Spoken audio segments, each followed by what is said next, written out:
Bonjour à tous. Bonjour à tous. Eh bien, super. Dans ce cas, on va pouvoir démarrer.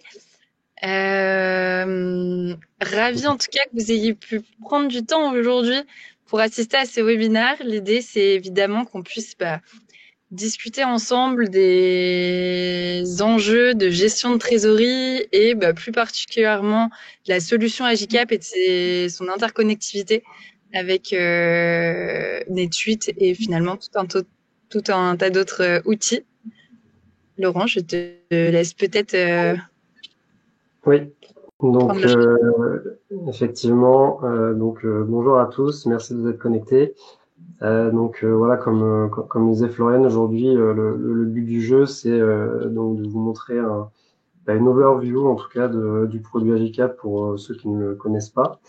Et donc pour ce faire, pour le dérouler aujourd'hui de ce webinaire, juste vous rappeler quand même qui on est, qui est Agicap, qui est Workshop, et après rapidement finalement aller sur l'outil et vous faire une rapide présentation de différentes fonctionnalités de l'outil. Voilà, Exact. partagez mon écran et Sachant que ce webinaire sera enregistré, donc vous pourrez évidemment voir le replay au besoin et poser toutes vos questions dans le chat. voilà. Hop. Donc, pour refaire une rapide présentation, donc Floriane, ici présente, responsable partenariat, donc avec qui nous, du workshop, on travaille en tout cas en étroite collaboration. Et donc moi de mon côté, donc je suis Laurent, et consultant en finance, donc particulièrement spécialisé également sur NetSuite et aussi Agicap, bien entendu. Donc voilà, on l'a rapidement finalement expliqué un peu quels sont les enjeux de ce webinaire. Donc on va directement aller donc sur une petite explication en tout cas de la solution Agicap. Donc Florian, je te laisse la Oui, main. bien sûr.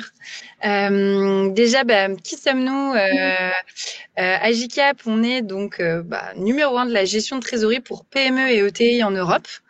Comme vous pouvez le voir sur la petite map que l'on voit ici, on est présent dans 12 pays et notamment plus localement en Europe, on a des équipes dédiées un petit peu partout, en Espagne, en Italie, en Angleterre, en Allemagne, etc.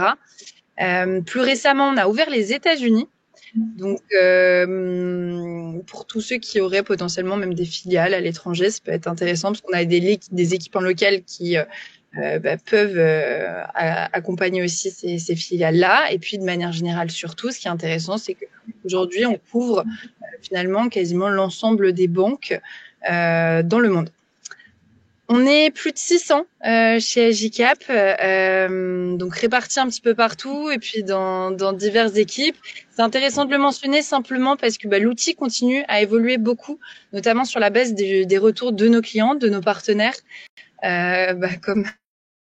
comme toi Laurent chez Biworkshop. On a du coup pas mal de développeurs qui continuent de permettre à la solution d'évoluer. Et puis, on a plus de 8000 clients qui nous témoignent de leur confiance et qui viennent nourrir aussi l'expérience que vous pourriez avoir dans Agicap sur la base de templates que l'on peut récupérer ou autres.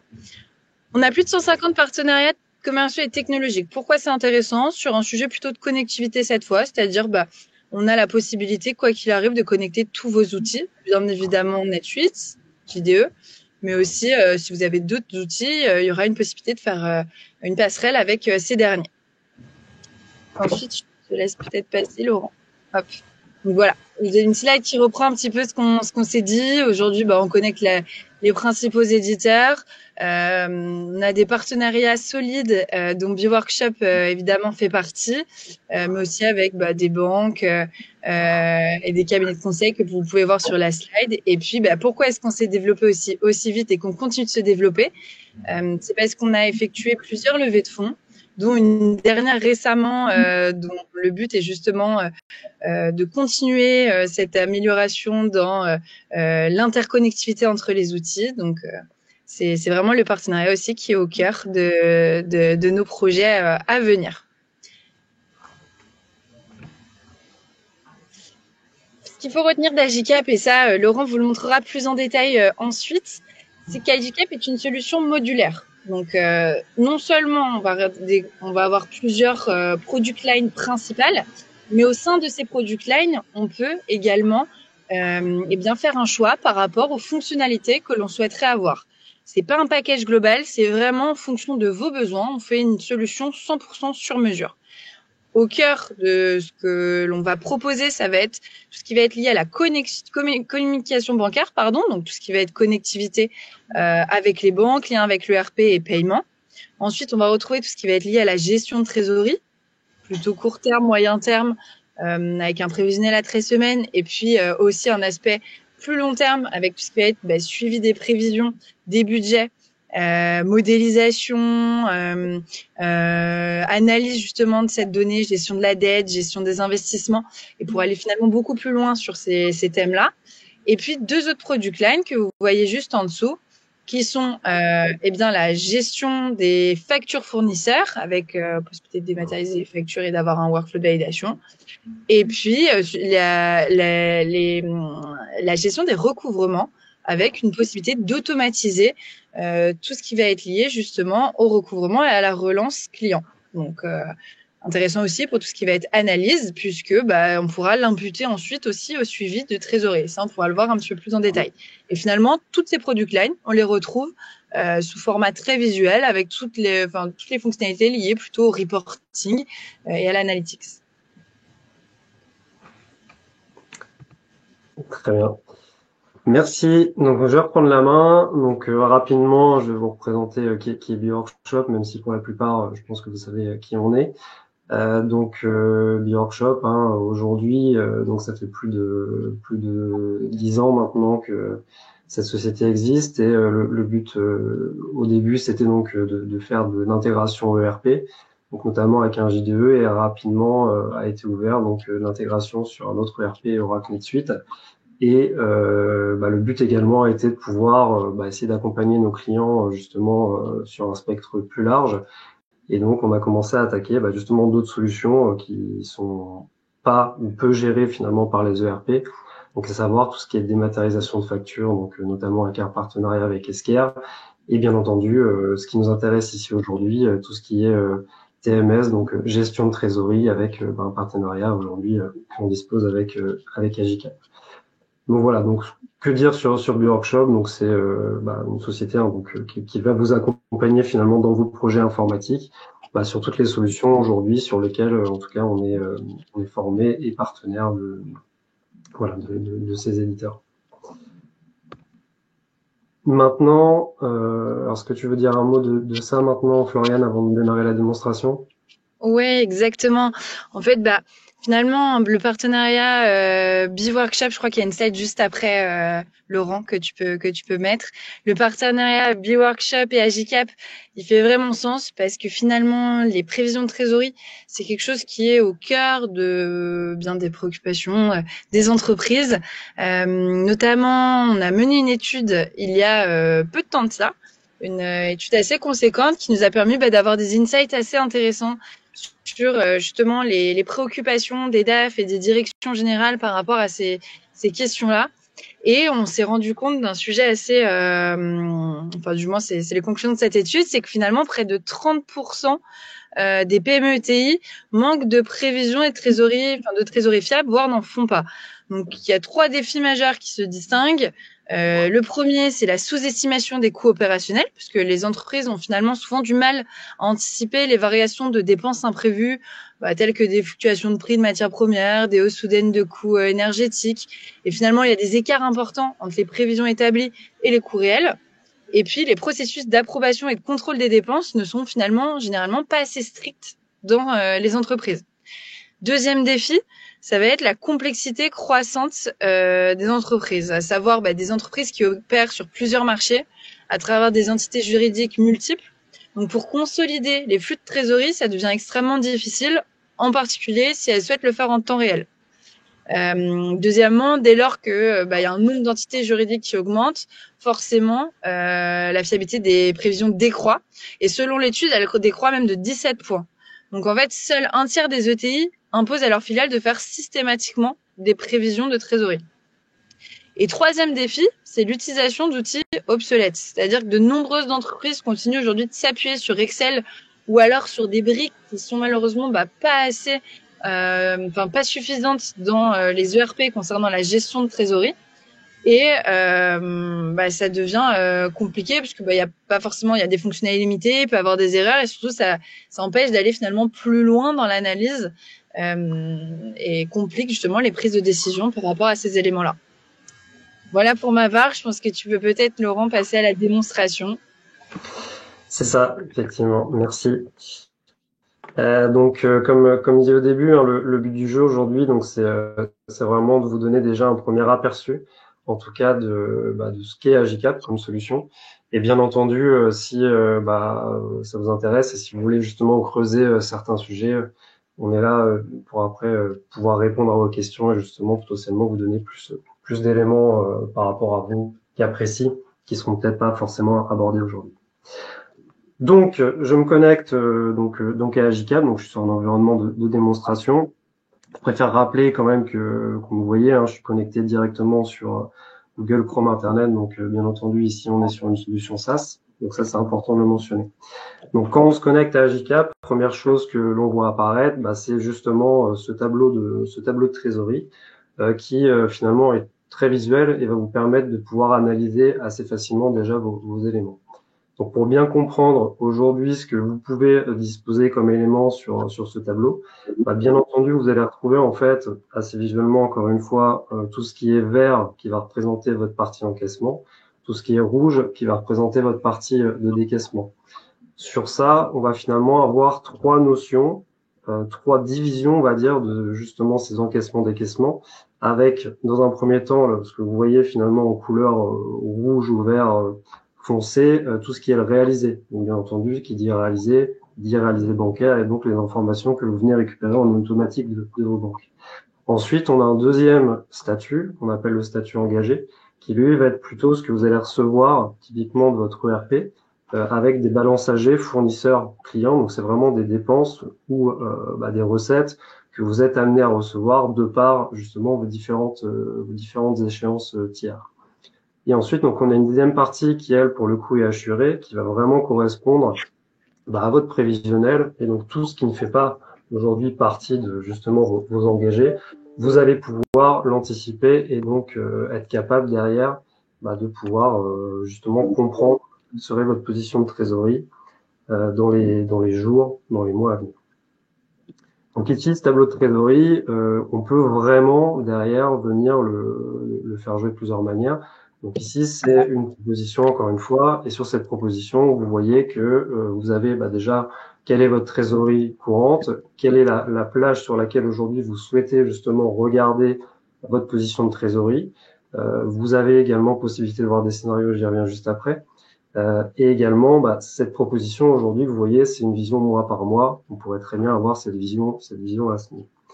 Bien entendu, ce qui est aussi intéressant, c'est si je descends un petit peu, donc on s'éloigne de cette partie graphique, c'est d'avoir vraiment, pour le coup, les éléments ici qui vont être beaucoup plus numériques, avec donc les montants qui vont venir s'y afficher. Et sur ces parties-là, vous voyez qu'il y a toute une partie derrière de catégorisation. Et vraiment, cette catégorisation va vous permettre de pouvoir comprendre beaucoup plus aujourd'hui quelles sont les différentes catégories impactées justement par vos flux bancaires. Donc ces catégorisations, aujourd'hui, elles vous sont propres. Vous pouvez finalement les personnaliser comme vous le souhaitez. Et bien entendu, elles vont correspondre vraiment aujourd'hui à ce que fait vos entreprises. Donc ici, un rapide exemple, j'aime toujours prendre plutôt la partie décaissement. Vous voyez que sur la partie flux opérationnel, je vais pouvoir vraiment détailler typiquement ce que je vais retrouver dans mes frais généraux, dans mes frais personnels, mes frais bancaires, etc. Encore une fois, tout ça, c'est personnalisable, ça vous est propre, mais en tout cas, ça permet vraiment d'avoir la finesse et l'analyse de l'ensemble de vos flux de trésorerie. Donc bien entendu, la première question à se poser, c'est aujourd'hui comment on est capable de pouvoir déjà récupérer ces informations. Donc la réponse est assez simple, c'est un TMS qui arrive à Agicap et un TMS. Et donc à ce compte, vous allez connecter vos banques directement via cet outil. Donc, on la connecte comment? De plusieurs manières. On va connecter généralement quand on est en France avec de l'EBIX-TS, qui est le protocole le plus répandu. On peut aussi avoir justement l'API bancaire, donc via des connectivités DSP2, nous permettant de récupérer voilà, les informations des banques, ou on peut également avoir des connectivités type host-to-host, donc vraiment des connectivités FTP avec les banques, pour venir récupérer les informations. La catégorisation derrière, elle, va s'opérer vraiment de manière automatique.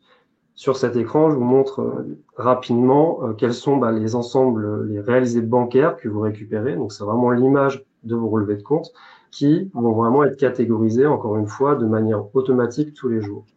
Comment cette catégorisation s'opère? Elle s'opère assez simplement. Vous allez créer justement des règles de catégorisation et via ces règles comprendre en fonction des critères que vous venez définir dans quelle section de mon plan de trésorerie va venir s'impacter mon réel bancaire. Voilà, donc un exemple assez simple. Ça peut être associé à des intitulés, typiquement je vois URSSAF, j'ai une catégorie URSSAF, je peux le mettre dedans, mais après ça peut également être associé à d'autres éléments que l'intitulé pour venir justement encore une fois catégoriser cette donnée. Donc je vais rebasculer sur ma position de trésorerie et pour aller un peu plus loin, donc je vous ai expliqué ici quel est le fonctionnement par rapport au réalisé, le but du jeu étant également, AJCAP est fait pour ça, et comme le disait Florian, être capable d'aller plus loin et de pouvoir justement faciliter la gestion de votre prévisionnel. Donc, pour gérer le prévisionnel, et je vais aller vraiment dans le détail et aller sur une des sections précises. Et à ce niveau-là, sur le prévisionnel, je vais avoir différentes possibilités justement de gestion de mon prévisionnel. Donc, je vais plutôt aller sur celle-là.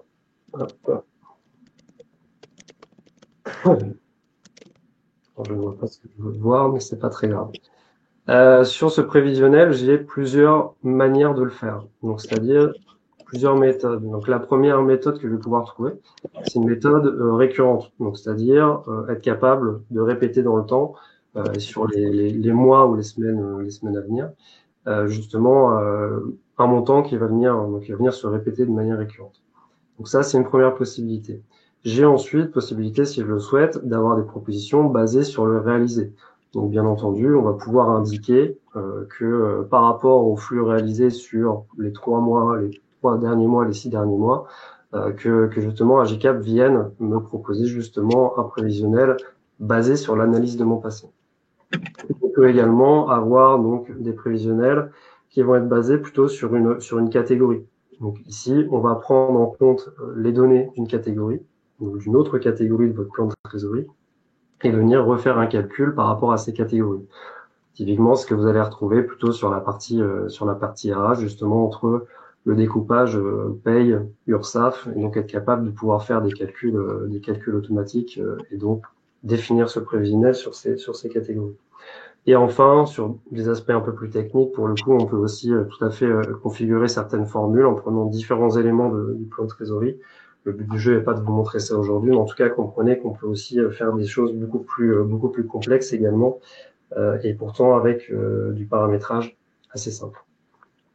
Pour aller encore plus loin sur cette partie prévision et notamment sur la partie budget de trésorerie, je voulais vous montrer également donc une fonctionnalité qui est la conversion du compte de résultat. Donc tout simplement, le but du jeu ici, c'est de venir charger votre compte de résultat, votre PNL, dans AJCAP et par des règles de transformation, être capable de venir transformer ça vers un budget de trésorerie. Donc je vais vous donner 2 exemples pour que vous compreniez bien le mode de fonctionnement. Vous chargez donc votre PNL et après vous allez pouvoir justement mettre des correspondances entre votre catégorie, votre section de PNL et vos catégories justement de plan de trésorerie. Un exemple ici par rapport encore une fois à ce que je vous ai indiqué sur la partie RH, vous allez avoir dans votre section aujourd'hui de PNL que vous avez appelé staff interne, indiquer que 60% du montant ira sur la catégorie salaire de plan de trésorerie et 40% de ce montant ira sur la catégorie URSSAF de votre plan de trésorerie. Également, vu que les notions derrière d'échéance ne sont pas les mêmes entre un budget trésorerie et un budget PNL, on va aussi pouvoir définir, si on le souhaite, justement des délais, des échéances qui sont différentes.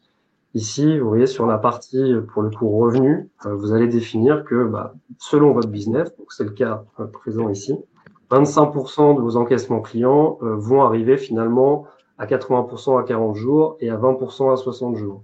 Et vous avez mis après en place potentiellement, vous voyez, du factor. Et dans ce cas de figure-là, vous définissez encore justement d'autres échéances parce que lié au factor, les délais sont différents.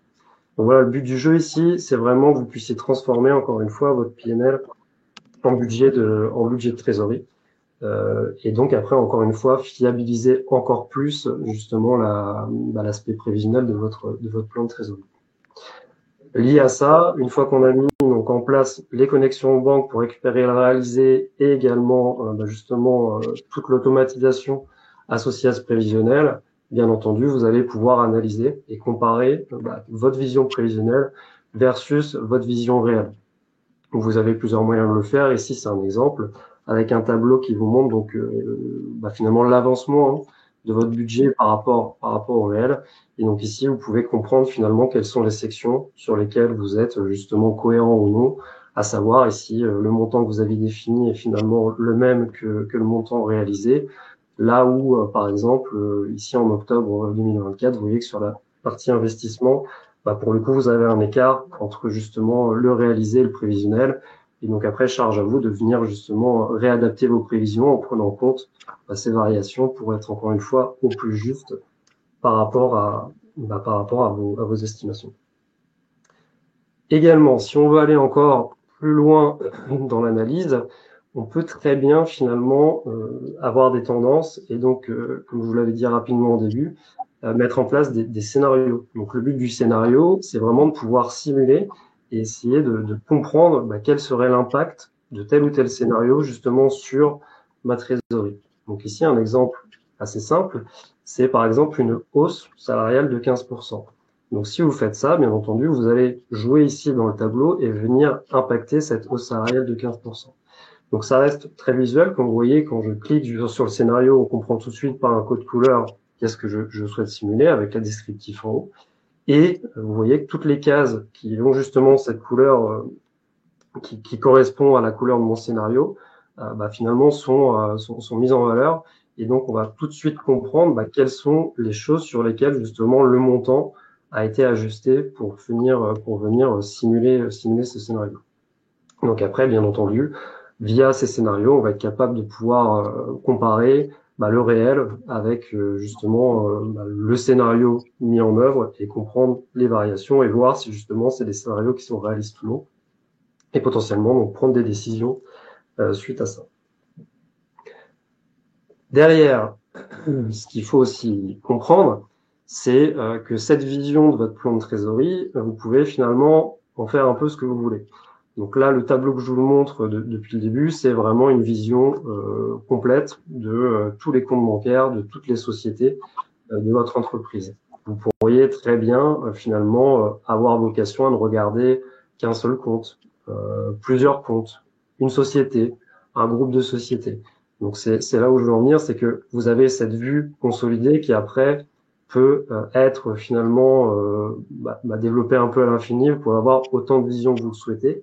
Donc que ce soit en termes derrière de référentiels, donc à savoir vos comptes bancaires, vos banques, vos sociétés, mais également par rapport à des devises. Donc imaginez si aujourd'hui vous avez des besoins avec typiquement des investisseurs américains qui vous demandent justement de justifier certaines données. Vous pouvez très bien finalement vous recréer une vision consolidée en USD, donc avec les taux de change qui arrivent en automatique justement dans la solution, et donc pouvoir justifier beaucoup plus facilement des données par rapport à une devise étrangère. Pour encore aller un peu plus loin sur la partie justement position de trésorerie, donc ça c'est la vision que l'on vous montre par rapport à une vision mensuelle. On sait que c'est la prévision à 13 semaines est quand même une des visions aujourd'hui qui est un peu plébiscitée par les différents trésoriers. Et donc cette vision à 13 semaines ici est tout à fait disponible, toujours avec ce même principe de catégorisation. Donc vous voyez qu'ici on vient mêler vraiment déjà une vision mensuelle, une vision hebdomadaire Donc, il vous remontre exactement finalement les mêmes données, mais encore une fois découpées d'une manière différente avec l'évolution ici de votre trésorerie par rapport à votre réalisé et par rapport à votre prévisionnel. Et vous avez après, bien entendu, la situation de trésorerie qui, elle, a vocation à vous montrer des données au jour le jour et donc d'avoir vraiment cette vision, qu'est-ce que j'ai aujourd'hui en termes de solde sur mes différents comptes bancaires au jour le jour et quelles sont mes prévisions à court terme. Donc, vous allez vraiment pouvoir comprendre ici l'analyse et la finesse de données finalement associées à l'ensemble de vos données bancaires. Le but du jeu ici, ça va être également de pouvoir initier des virements d'équilibrage. Donc, vu que vous avez une position aujourd'hui qui sont justement à jour, votre prévisionnel qui est également à jour, vous pouvez mettre en place justement ces virements d'équilibrage en définissant des seuils, en définissant des groupes de comptes, et à ce compte-là être capable justement de pouvoir avoir des propositions de la part d'Agicap pour automatiser ces virements d'équilibrage et donc in fine après être capable de déclencher des virements de trésorerie auprès des banques pour rééquilibrer les comptes, pour justement renvoyer des fonds auprès d'un compte qui serait plus rémunéré et qui serait beaucoup plus avantageux pour vous. Donc ici, vous avez, vous voyez, un équilibrage automatique, donc encore une fois, basé sur les règles de seuil que vous définissez et de groupe de comptes. Et dans le cas présent, vous voyez, si je clique ici, j'ai deux propositions aujourd'hui de virement de trésorerie. Pardon, j'étais un peu vite. Et donc, Agicap vous propose ces virements de trésorerie. Si vous l'acceptez, vous pouvez derrière envoyer ces propositions directement au module paiement. Donc ça me donne une transition justement pour maintenant vous expliquer le module paiement. Donc je vais vous expliquer voilà tout ce qui se passe au niveau de ce module cash finalement, situation de trésorerie, position de trésorerie, prévisionnel bien entendu, budget de trésorerie. Et après le but du jeu c'est aussi que vous compreniez un peu plus ce qui se passe aussi sur les modules, les autres modules d'Agicap et typiquement ce module paiement qui également est important parce qu'on fait directement le lien avec les nombres. Donc sur ce module paiement, donc comme je vous l'ai dit, on va pouvoir initier des virements de trésorerie. Donc soit virements de trésorerie qui sont aujourd'hui proposés par la situation de trésorerie et par les propositions d'Agicap. Mais on va également pouvoir gérer d'autres typologies de paiements, bien entendu. Donc à savoir des paiements CEPA, des paiements internationaux, mais également si vous êtes concerné, certains paiements domestiques. Typiquement, des paiements domestiques en Suisse, en CHF. Aujourd'hui, Agicap, en tout cas, c'est très bien léger. Donc, pour gérer ces paiements, soit vous mettez en place, bien entendu, une interface avec votre ERP qui va être capable d'envoyer, soit par API, si le flux existe et s'il est déjà connecté avec Agicap, ou par des simples transferts FTP, des fichiers déjà au format bancaire. Donc, c'est ce qu'on appelle des routages de fichiers. Agicap récupère le fichier et vient ensuite après le transfert aux banques après validation. Mais vous avez également possibilité, si vous le souhaitez, dans certains cas particuliers, sur les paiements non gérés côté ERP, d'avoir des paiements manuels que vous êtes capable d'initier directement depuis la solution. Donc, lié à ça, bien entendu, vous avez un workflow d'approbation qui va être paramétré et qui vous permettra de respecter justement quelles sont les personnes habilitées à valider, les personnes qui sont habilitées à signer également. Et donc tout ça, finalement, vous assure de la cohérence du processus qui est mis en place chez vous. Associé à ça, bien entendu, je vous expliquais tout à l'heure que on a de la connectivité XTS, notamment pour les sociétés françaises.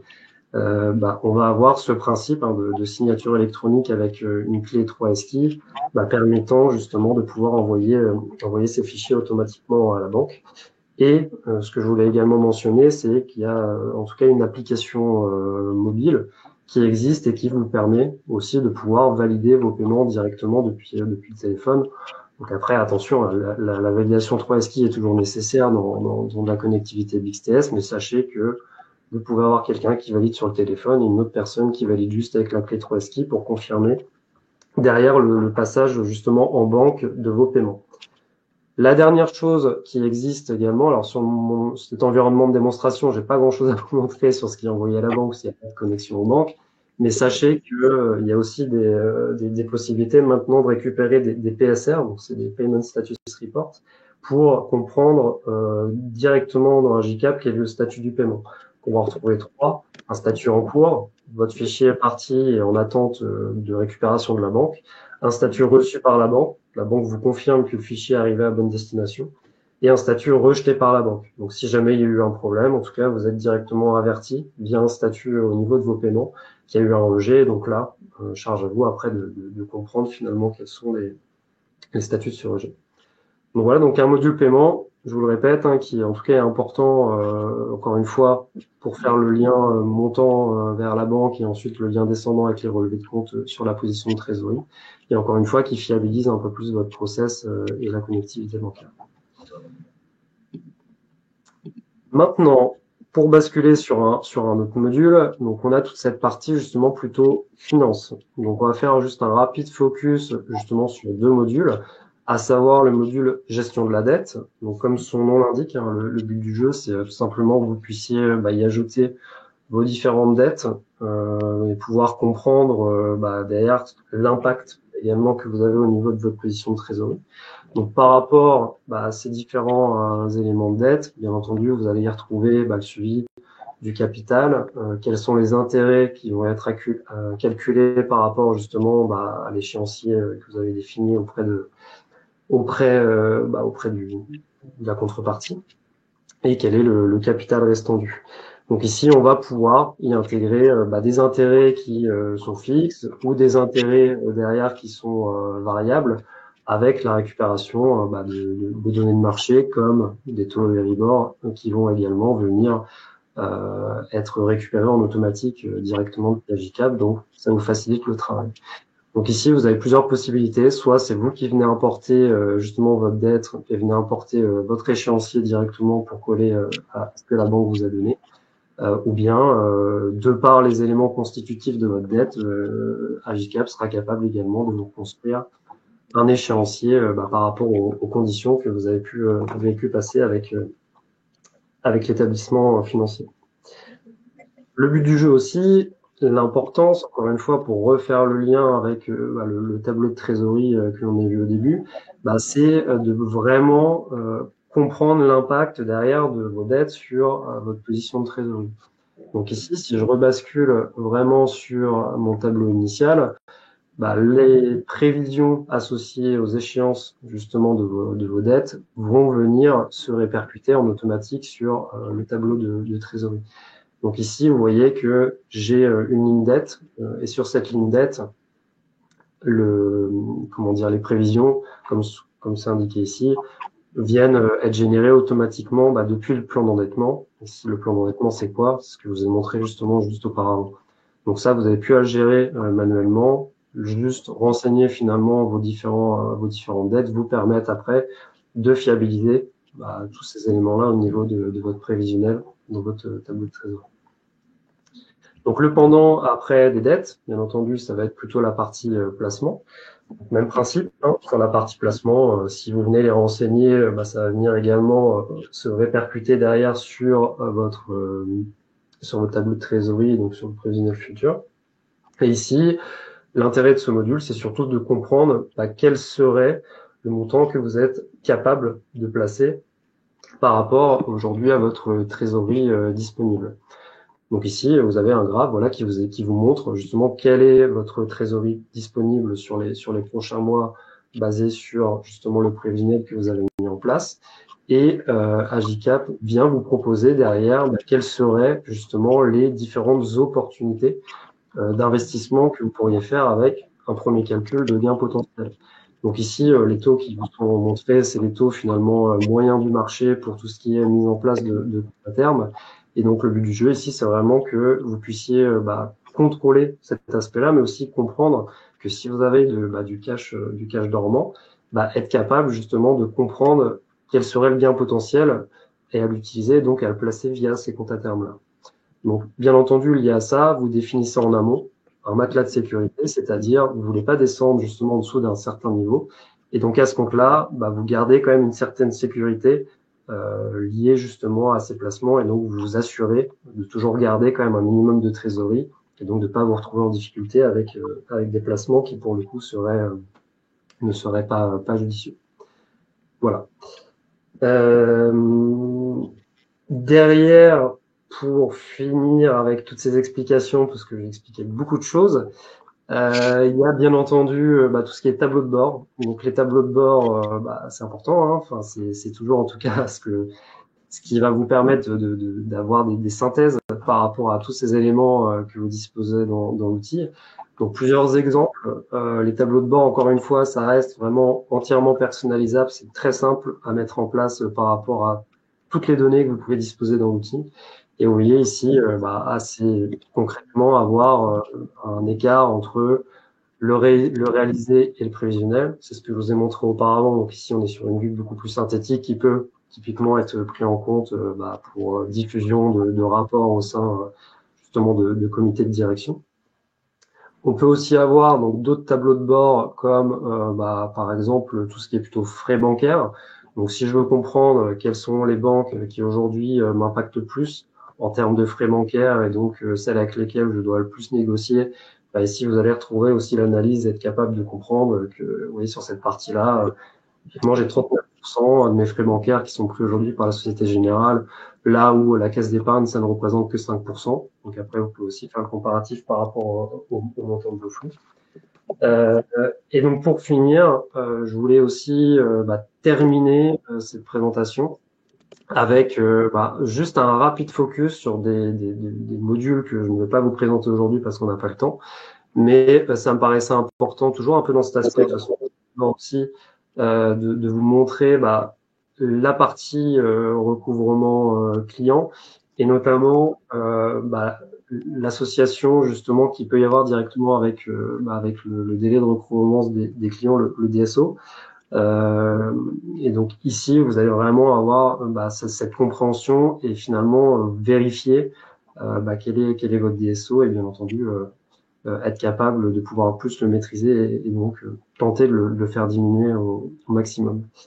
Donc par rapport à ça, si je dois faire le focus après sur 3 modules aujourd'hui que j'ai pas eu le temps de présenter, donc vraiment ce module qui est intéressant de recouvrement client qui, bien entendu, vous permettra de centraliser le suivi de votre poste client, vous permettra de simplifier la gestion client et notamment tout ce qui est relance client, et également surveiller quels sont les dérèglements et encore une fois venir améliorer ce DSO et donc in fine améliorer également votre BFR.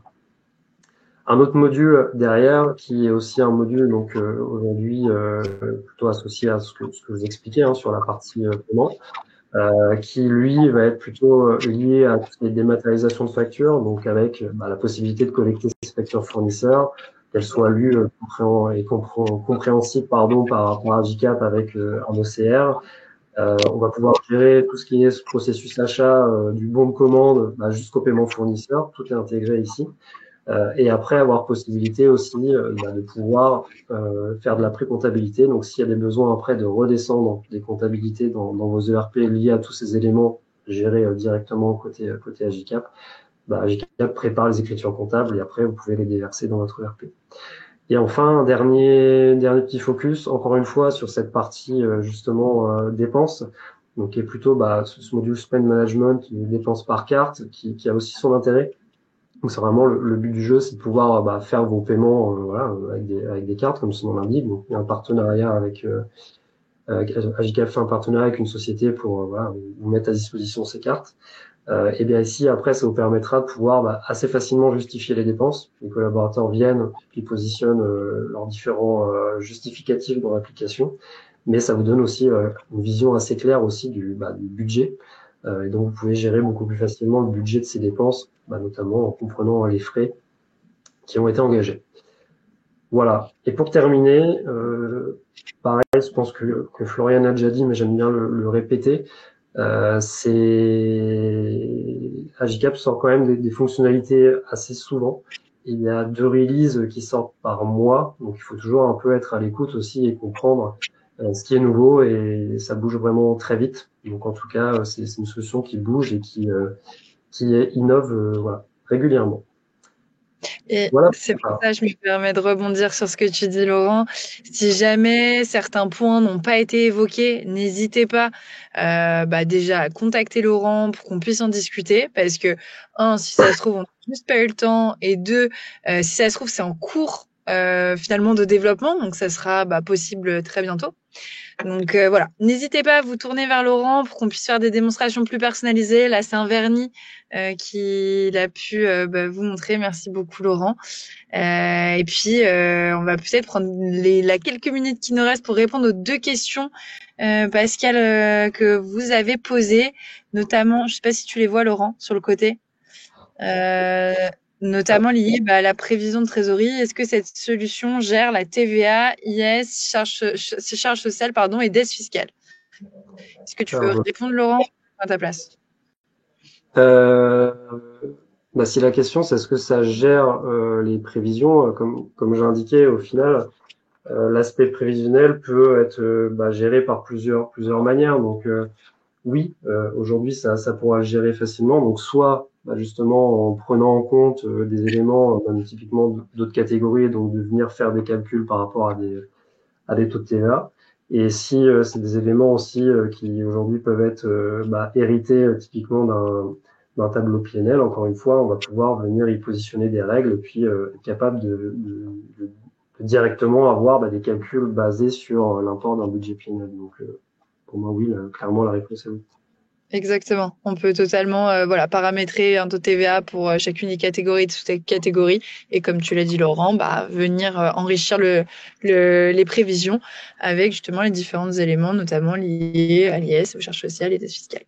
Autre question que vous aviez posée et je sais pas si on en a d'autres ensuite, mais je crois pas. C'est par rapport à la gestion du coup des sociétés hors euro pour tous les groupes internationaux. Laurent y a répondu partiellement, mais je sais pas si vous avez besoin peut-être, Pascal, de plus d'éléments. Mais encore une fois, ça peut être justement l'occasion de rediscuter tous ensemble. Parce que, en effet, on peut évidemment paramétrer des devises par entité. Donc, pour ces groupes-là, il y aura la possibilité d'avoir évidemment une devise qui correspond à l'entité en question, pouvoir faire les virements en devise. T'avais mentionné aussi d'autres éléments, Laurent. Je sais pas si tu veux prendre le relais. Ouais, pour rester très succinct, le tableau de trésorerie que j'ai montré, c'est un tableau d'une société. Donc on peut avoir effectivement un tableau par société avec chacune sa devise. Les taux de conversion sont récupérés quotidiennement dans l'outil. Donc si il y a des flux justement qui sont pas en devise de société, la conversion est réalisée directement pour avoir une vision consolidée en devise de visualisation.